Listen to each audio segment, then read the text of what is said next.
보아라, 홀로 하늘을 폈으며 나와 함께 한 자 없이 땅을 펼쳤고 헛된 말을 하는 자들의 징표를 패하며 점치는 자들을 미치게 하며 지혜로운 자들을 물리쳐 그들의 지식을 그의 종의 말을 세워주며 그의 사자들의 계획을 성취하게 하며 예루살렘에 대하여는 이르기를 거기에 사람이 살리라 하며 유다 성읍들에 대하여는 중건될 것이라. 내가 그 황폐한 곳들을 복구시키리라 하며 기쁨에 대하여는 이르기를 내가 내 강물을 마르게 하리라. 같이요. 고레스에 대하여는 이르기를 내 목자라 그가 나의 모든 기쁨을 성취하리라 하며 예루살렘에 대하여는 이르기를 중건되리라 하며 성전에 대하여는 내 기초가 놓여지리라 하는 자니라. 아멘. 같이 인사하겠습니다. 주의 이름으로 잘 될 것입니다. 더 잘 될 것입니다. 끝없이 잘 될 것입니다. 아멘. 오늘 그 교회 처음 나오신 분들이 꽤 여러 분 계셔서 인사할 때 그냥 우리는 이렇게 인사해요. 주의 이름으로 잘 될 것입니다. 더 잘 될 것입니다. 끝없이 잘 될 것입니다. 그렇게 인사해요. 다시 같이 인사하겠습니다. 주의 이름으로 잘 될 것입니다. 더 잘 될 것입니다. 끝없이 잘 될 것입니다. 사랑하는 제자교 가정 여러분, 잘 되시되 끝없이 잘 되실 줄로 믿습니다. 뭐 연휴라 공항이건 고속도로건 뭐 난리라면서요. 어제 그 아이들이 결혼한다고 대전에 있는 양유로 목사님, 김경모 목사님한테 인사하러 간다고 9시 반에 차를 탔는데 6시간 걸려서 가는 걸 포기. 그러니까 대전까지 뭐 2시간도 안 걸리는 거잖아요. 그런데 6시간 걸린다고. 고속도로가 뭐 어제 뭐 말이 아니었는 말이에요. 공항도 마찬가지고. 비가 오는 궂은 날씨이지만 그래도 예배 자리에 나오신 여러분을 진심으로 환영하고 축복합니다. 계속 교회 다니면서 예수 그리스도를 구주와 주님으로 영접하면 성령 하나님이 내 안에 들어오시는 것입니다. 그래서 내 미래를 하나님이 붙잡고 가시기 때문에 희망찬 미래를, 평안이 넘치는 그런 미래를 우리가 맞이할 수 있습니다. 그런 날들을 맞이하는 귀한 하나님의 자녀들 되시기 바랍니다. 미국의 뉴저지주에 프린스턴의 구강의과 전문의인 그 로버트 에이몬이라고 하는 의사가 있었는데 이분은 정말 유명한 그런 의사입니다. 많은 돈을 벌었죠. 그런데 그 오세롤라 교회 장로셨어요. 그러니까 선교를 위해서 돈을 팍팍 쓰는 거예요. 그런데 어느 날 가만히 생각해 보니까 본인 아버지가 목사님이란 말이에요. 5대째. 그런데 자기도 학교 다닐 때 제가 목사가 되어가지고 앞으로 하나님의 일에 충성하겠습니다. 서원한 게 생각이 나는 거예요. 그런데 서원은 해로울지라도 갚을지니라. 그렇게 말씀하셨잖아요. 그래가지고 그가 프린스턴 신학교에 들어가게 됩니다. 예수 믿는 사람들은 대략 잘 아는 바로 오랄 로버츠 목사님이 바로 이분이죠. 그래서 이분은 그 유명한 부흥사가 되었고, 그리고 그 오랄 로버츠 대학교를 설립하고 최선을 다해서 하나님의 일을 감당하다가 그는 91살에 하나님의 부름을 받았습니다. 그런데 그는 이렇게 얘기를 합니다. 저는 의사를 하든 목사를 하든 일의 종류와 상관없이 그것이 하나님의 일이며 하나님의 부르심이라고 믿습니다. 그래서 의사로 살았던 과거나 목사로서 살고 있는 현재나 저희 신분에는 변함이 없습니다. 저는 언제나 하나님의 일꾼으로 산다는 그런 자세를 가지고 최선을 다해서 일하는 것입니다. 그렇게 이야기를 했습니다. 백석대학교 설립자이신 장종현 목사님이 늘 외치는 외침이 있습니다. 교수들한테, 학생들한테, 사랑하는 여러분, 신학은 학문이 아닙니다. 신학은 신앙입니다. 그러니까 신앙적인 입장에서 신학을 바라봐야 되는 거지, 학문적인 입장에서 바라보면 이건 안 된다는 거죠. 그 맞는 말이죠. 이 목사님도 이 오럴 로버츠 대학교의 한가운데에다가 예배당을 지은 거예요. 4,500명이 들어가는 예배당. 저희 교회가 1,700명이 들어가는 예배당이에요. 그런데 4,500명이 들어가는 예배당을 학교 한복판에 세워놓고 신앙보다 지식이 결단코 앞설 수 없다라고 하는, 그리고 그 학교 안에 들어가면 벽에 하나님의 음성, 이 목사님에게 들려주셨던 그런 하나님의 음성을 거기 써놨습니다. 나를 위해 대학을 세워라. 학생들을 일으켜 내 음성을 들을 수 있도록 가르치며 내 음성이 작게 들리는 곳, 내 빛이 희미하게 비치는 곳, 내 능력이 알려지지 않은 곳으로 저들을 보내라. 이 세상 끝까지라도. 그게 써 있습니다. 그렇게 써 있습니다. 그래서 이 학교 학생들은 여름방학, 겨울방학 때 그 미국이나 아니면 해외로 단기 선교를 다 떠나는 거예요. 그래서 졸업할 때 많은 학생들이 선교를 지망해서 선교사로 아름답게 헌신하고 있는 것을 우리가 볼 수 있습니다. 사랑하는 여러분, 우리는 하나님의 부르심을 받은 하나님의 자녀입니다. 누가 나를 전도했든 아니면 내가 스스로 나왔던 아무런 상관없이 나는 누구의 부름을 받고 나온 거예요? 하나님의 부름을 받고 온 것입니다. 하나님의 세미한 음성이 내 가슴 속에, 내 심령 속에, 그래서 온 것입니다. 그렇기 때문에 하나님이 너는 내 것이다, 내가 너를 잊지 않겠다, 아니 너는 나에게 잊혀지지 않는 그런 존재다 라고 하는 말씀을 하셨기 때문에 우리는 현실이 어떤 상황 가운데 있든지 희망을 가지고 살아갈 수밖에 없는 그런 존재들입니다. 우리가 이사야 44장을 보시면 전체적인 그 맥락이 40장부터 이스라엘의 회복, 구원, 그리고 우상 숭배자들에 대한 하나님의 처리, 그리고 후반 44장 마지막 부분에 가면 지금까지 밝혀지지 않았던, 익명으로 소개되었던 고레스라고 하는 그런 왕이 어떤 일을 감당할 것인가에 관한 그런 이야기를 하고 계시는 것을 보게 됩니다. 특별히 이 고레스라고 하는 왕에 의해서 이스라엘이 회복되고 또 성들이 중건이 되고 예루살렘 성전이 건축이 되고 하는 그런 부분을 볼 수 있는데, 이것은 이사야서 예언의 핵심 내용입니다. 그리고 역사 속에서 이 예언이 어떻게 정확하게 성취되어 왔는가라고 하는 것을 우리는 역사를 통해서 알고 있습니다. 여러분 그거 아세요? 성경에 약속된 수많은 5,000가지가 넘는 그런 약속들이 있습니다. 그런데 이 가운데 대부분의 것들이 99.9%가 다 이미 이루어진 것입니다. 예언대로 다 이루어진 거예요. 다만 예수 그리스도가 이 땅을 심판하기 위해서 재림하실 것이다. 그리고 우리는 예수 믿는 우리는 공중으로 들리움을 받아 왕노릇하며 영원 무궁토록 하나님과 함께 살아간다고 하는 그것만 아직 이루어지지 않은 것입니다. 그러니까 99.9%가 이루어졌다고 한다면 나머지 0.2%는 당연히 이루어지는 것 아니겠어요?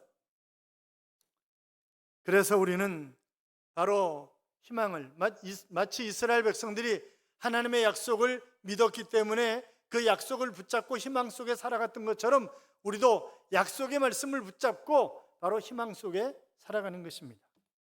어떤 사람은 이런 얘기를 했습니다.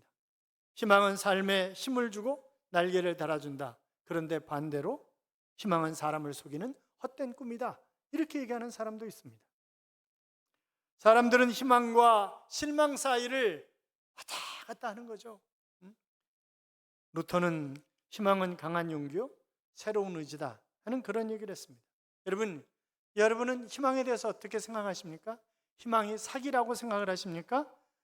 아니면 나에게 힘과 용기와 미래에 대한 소망을 주는 것이 희망이다 그렇게 생각을 하십니까?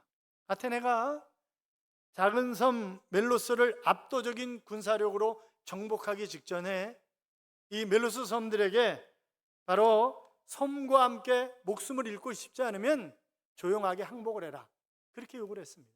그랬더니 이 섬 사람들이 이렇게 얘기를 합니다. 순간적인 굴종은 모든 희망을 순식간에 빼앗아가는 것이다. 이 희망을 부정하는 것이다. 그러나 저항을 하는 순간에도 아직은 희망은 있다. 이 말을 전해 들은 아테네 사람들은 아테네는 더 강한 자가 바로 더 약한 자를 지배한다는 영원한 법칙에 의해서 행동을 하게 될 것이다.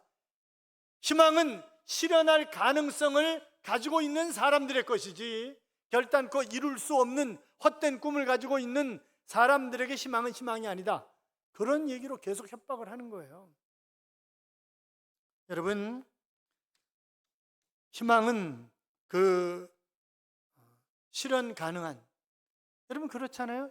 실현 불가능한 일들을 가지고 꿈을 꾸다가 결국 좌절하고 실망하고 생명을 포기하는 그런 사람들도 우리 주변에서 많이 보아왔지 않습니까? 그러면 과연 희망이라고 하는 것은 어디에 기초를 하는 것입니까? 세상 사람들은 힘 있고 돈 있고 권력 있고 명예 있고 이런 사람들만이 가질 수 있는 것이 희망이다, 그렇게 생각하는 것입니까? 그런 것에 기초를 두는 것입니까? 그런데 우리는 전혀 다른 그런 이야기를 성경 속에서 발견을 할 수 있습니다. 주전 6세기경에 유대인들은 그들은 바벨론의 1, 2, 3차 침입에 의해서 나라를 완전히 빼앗겨 버리고 말았습니다. 아니, 역사학자들의 증언에 의하면 바로 마지막 3차 침입 때는 젊은 여자들이 시로라기 하나 걸치지 않은 채로 다 잡혀가는 것입니다. 그런데 바로 이사야 선지자라든지 여러 선지자를 통해서 70년 만에 돌아올 것이다, 끊임없이 하나님이 예언을 하셨고, 그 예언대로 그들은 팔레스타인 땅으로 다시 돌아오게 됩니다. 그리고 예루살렘 성전을 건축하고 성벽을 건축하고 이러면서 한 국가를 이루게 되는 것입니다. 그런데 그들이 바벨론만이 아니에요. 나중에는 페르시아, 헬라, 로마 계속, 그래서 그들은 이미 실종된 그런 존재들, 세상적인 관점으로 볼 때 도저히 희망을 가질 수 없는 그런 존재들이었음에도 불구하고 하나님의 약속의 말씀이 있기 때문에 그 약속의 말씀을 붙잡고 희망을 전혀 저버리지 아니하고 희망을 품고 살아가는 것입니다.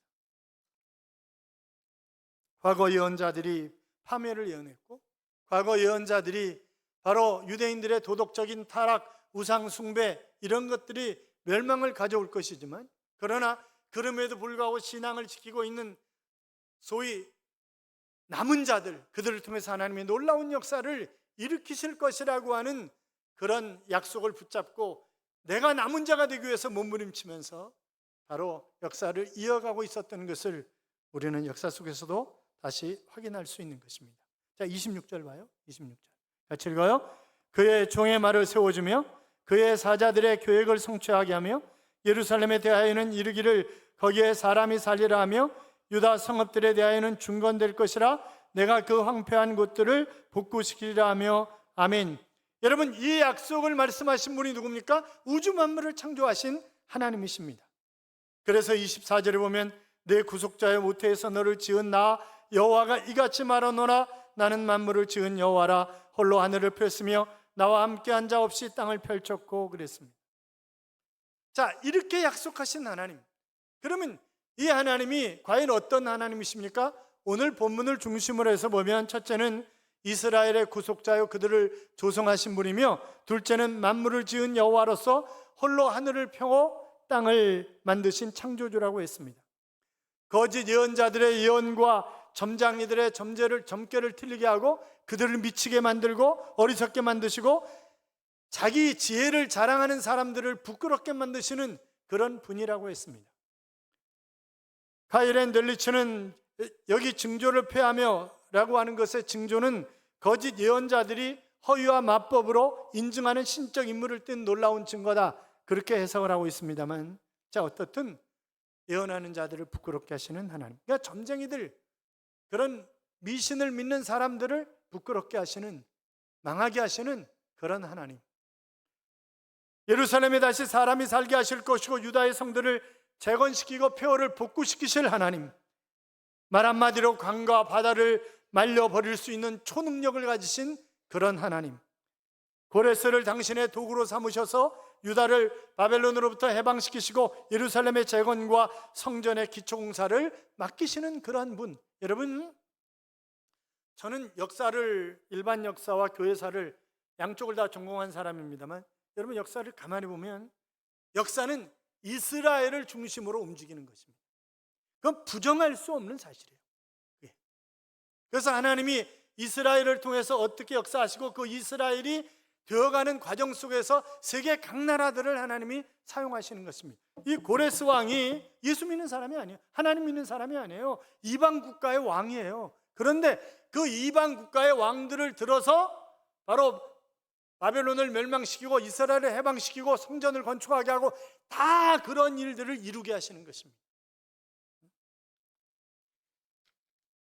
이스라엘 사람들은 바로 이런 하나님의 영원한 약속 속에서 희망을 가졌던 것입니다. 그래서 현실로는 계산할 수 없지만 하나님의 약속이 있기 때문에 여러분, 그래서 기독교의 희망은 어디에 바탕을 둔다? 하나님의 약속의 말씀에 바탕을 두는 것이 기독교의 희망이다. 그렇게 얘기할 수 있습니다.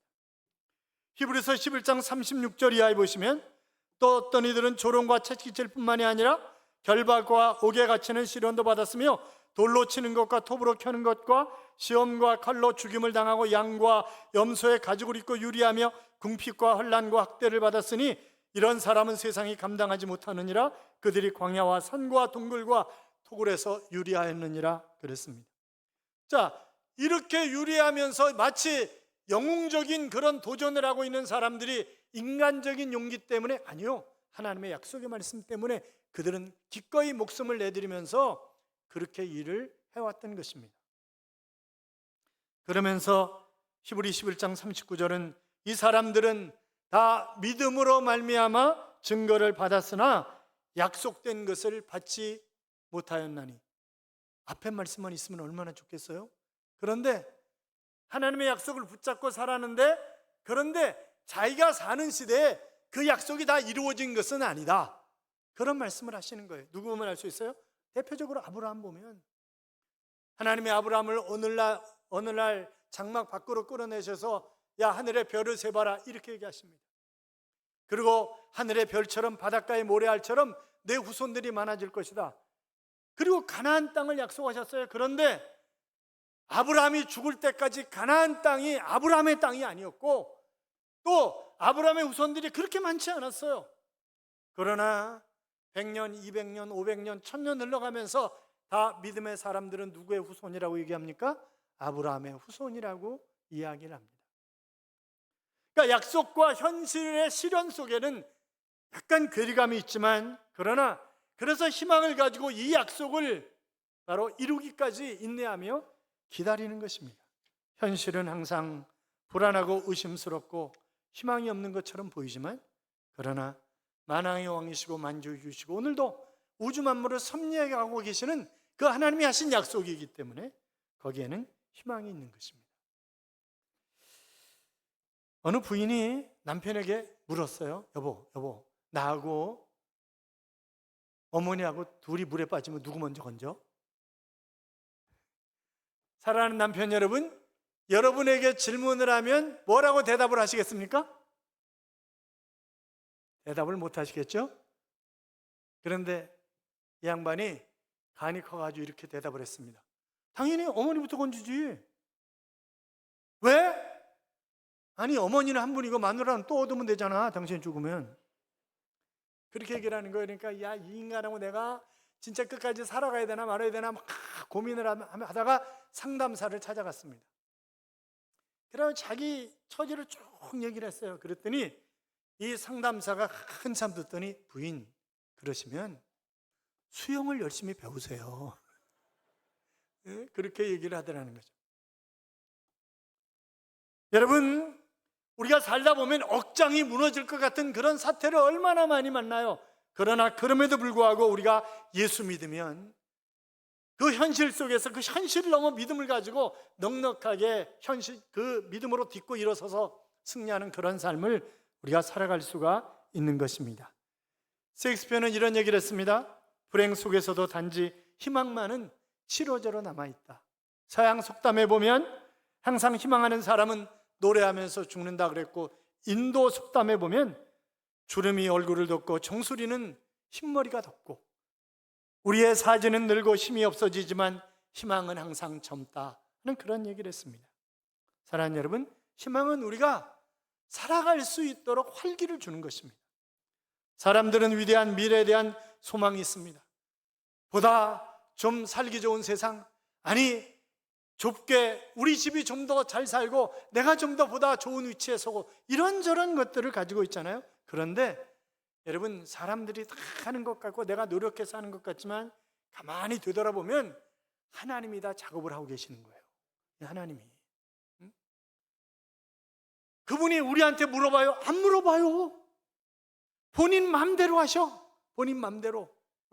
그렇잖아요. 아니 토기장이가 자기 마음대로 그 꽃병 만들고 뚝배기 만들고 그러지 진흙한테 내가 뭘 만들까 이렇게 물어보고 만들어요? 그거 아니잖아요.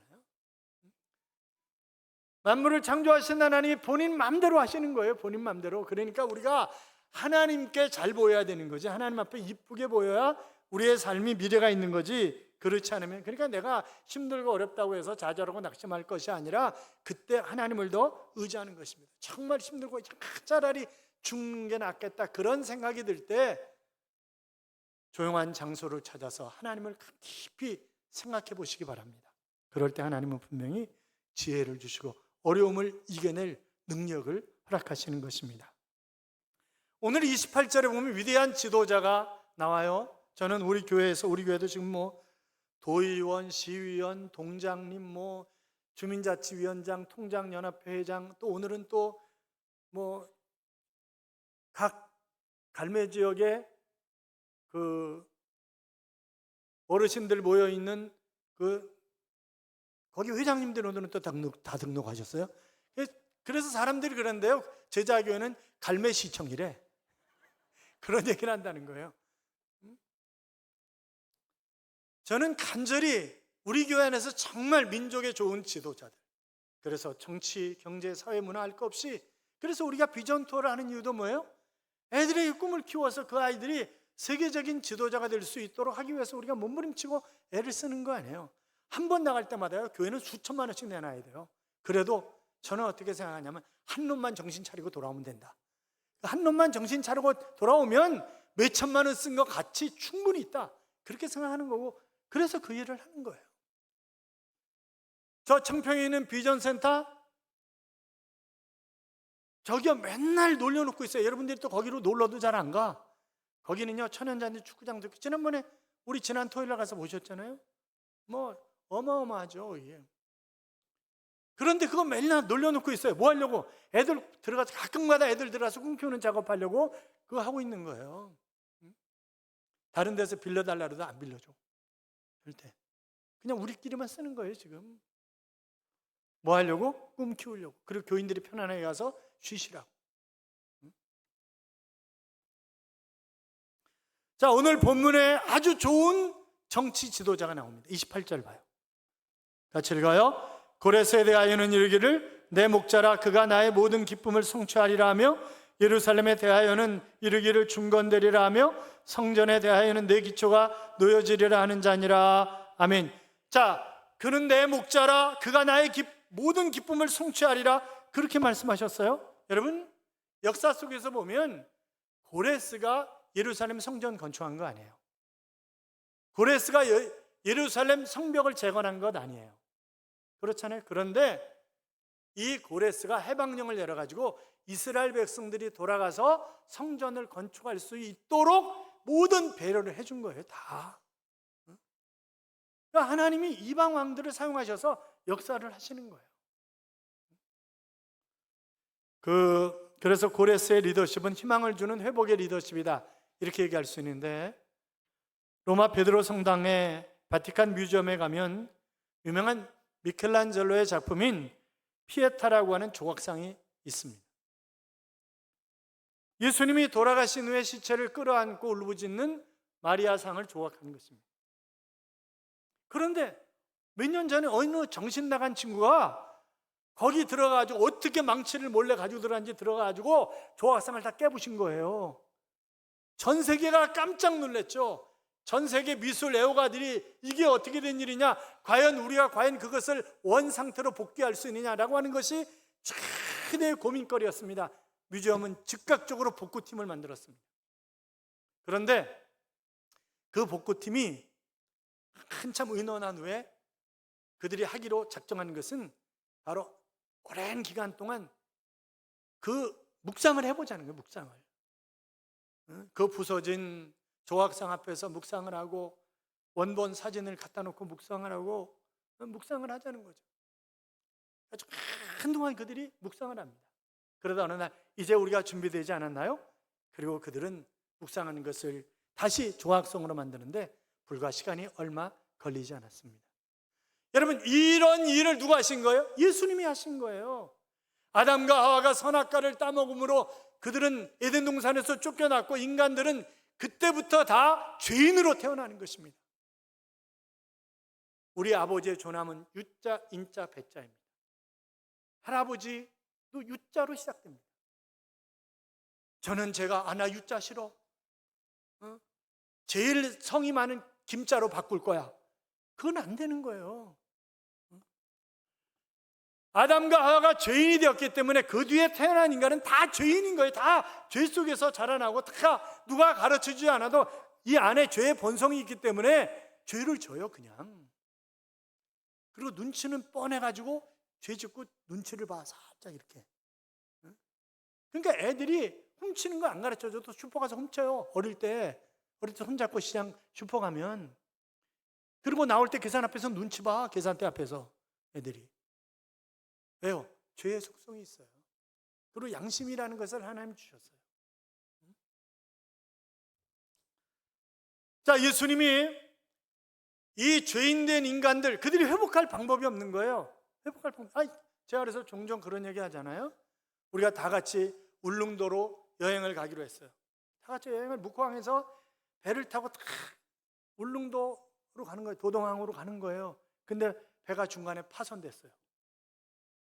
다 물에 빠져가지고 허무적거리는 거예요. 그런데 옆에 보니까 박정환 장로님이 계시는 거예요. 그래서 제가 물 한 번 꼬르륵 나와가지고 장로님 걱정하지 마세요. 꼬르륵 다시 나와가지고 제가 건져드릴게요. 꼬르륵. 그럼 뭐라 그러겠어요? 박 장로님이? 미친놈아, 너나 죽지 말아라. 그러지 않겠냐고. 그게 그렇잖아요. 다른 데서 와서 건져줘야 되는 거예요. 다른 데서 와서. 인간이 다 죄인이기 때문에 죄 없으신 분이 오셔야 되는 거예요. 그래서 하나님이 인간의 몸을 입고 오신 분이 바로 예수 그리스도예요. 그분이. 그래서 그분이 오셔서 우리의 모든 죄를 다 담당하시고 우리에게 천국문을, 그래서 우리가 천국에 들어갈 수 있는 그런 자격을 갖게 된 거예요. 내가 어떻게 살았든 상관없이 예수 그리스도를 구주와 주님으로 영접하면 영원한 천국은 우리의 것인 줄로 믿습니다. 그래서 예수님의 리더십이 회복의 리더십이고 섬김의 리더십입니다. 사랑하는 여러분, 이사야 45장 1절은 바로 이 최고의 왕이었던 고레스, 그에 대해서 이렇게 증언을 합니다. 자, 45장 1절 봐요. 45장 1절 같이 읽습니다. 여호와께서 그의 기름 부음을 받은 고레스에게 이같이 말씀하시되 내가 그의 오른손을 붙들고 그 앞에 열국을 항복하게 하며. 자, 하나님께서 기름을 부으셨다고 하는 것은 그에게 능력을 주셨다는 거예요. 그래서 능력을 주셔서 이 고레스 왕이 열방의 나라들을 다 정복하는 거예요. 그러고 나서 그는 바로 신하들로 하여금 고레스 실린더라고 하는 것을 만들겠습니다. 마치 항아리 같은 것인데 거기다 이렇게 새겨놨습니다. 나는 그들의 땅을 돌려주었다. 나는 그들 모두를 그들의 안식처로 돌려보냈다.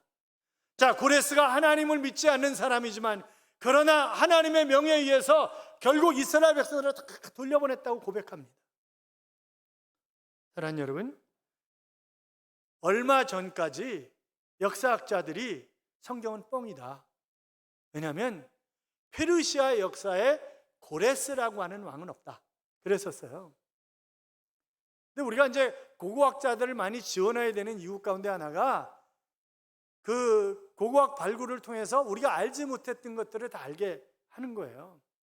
그래서 고고학자들이 발굴을 해놨는데 그 돌비문에 사이러스 곧 고레스가 이렇게 돼 있어요. 그러니까 페르시아 왕 가운데 최고로 유명한 왕 중에 하나가 누구냐? 사이러스 왕이에요. 이 사람이. 그래서 어떤 그 이슬람교 사람들은 뭐라고 얘기하면 이 사이러스 고레스는 다니엘의 조카다. 그렇게 주장을 해요. 그런데 근거가 희박해요. 그렇기 때문에 진짜 다니엘이 조카인지 아닌지는 천국 가서 물어봐야 되는데, 어떻든 이 고레스 왕이 정말 아름답게 쓰임받은 거예요. 하나님은 그를 사용하신 거죠. 사랑하는 여러분, 우리가 세상 살다 보면 힘들고 어려워요.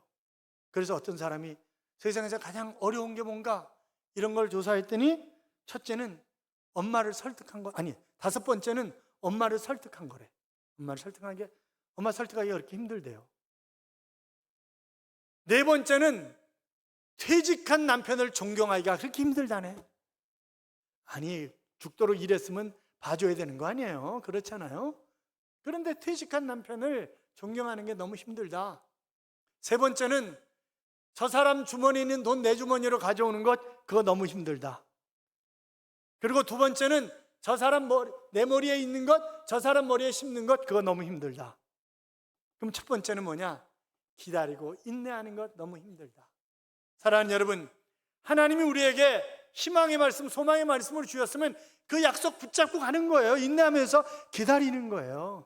그러면 그 하나님이 때가 되면 나에게 가장 필요한 때 하나님이 이루어 주실 줄로 믿습니다. 사랑하는 성도 여러분, 하나님께서는 이사야를 비롯해서 예레미야, 에스겔, 요엘, 아모스, 오바댜 이런 선지자를 통해서 이스라엘 회복에 대한 예언을 하셨고, 이러한 예언은 하나님의 도구로 사용된 고레스를 위시한 하나님의 사람들에 의해서 멋지게 역사 속에서 성취되어 왔습니다. 하나님은 시건치 아니하시는 하나님이시고 하나님은 바로 우리의 아버지이십니다. 이 한 주간도 나와 동행하시는 하나님 때문에 희망을 가지고 소망 가운데 지옥을 향해 달려가는 마귀란 놈이 채워간 그런 영혼들을 하나님 품으로 인도해서 그들이 희망을 가지고 살아갈 수 있도록 가이드 역할을 잘하는 하나님의 자녀들이 되시기를 주님의 이름으로 축원합니다. 기도하겠습니다. 우리가 잡심해서 기도하죠. 하나님의 약속의 말씀이 우리의 희망의 근거입니다. 그 말씀 붙잡고 광야 같은 세상 가운데서 멋지게 약속하신 것들을 삶 속에서 이루며 하나님 찬양하며 경배하며 승리하는 삶을 살아가는 하나님의 자녀가 될 수 있도록 우리 같이 기도할까요? 살아계신 하나님 아버지 감사합니다. 하나님 도와주시기를 원합니다.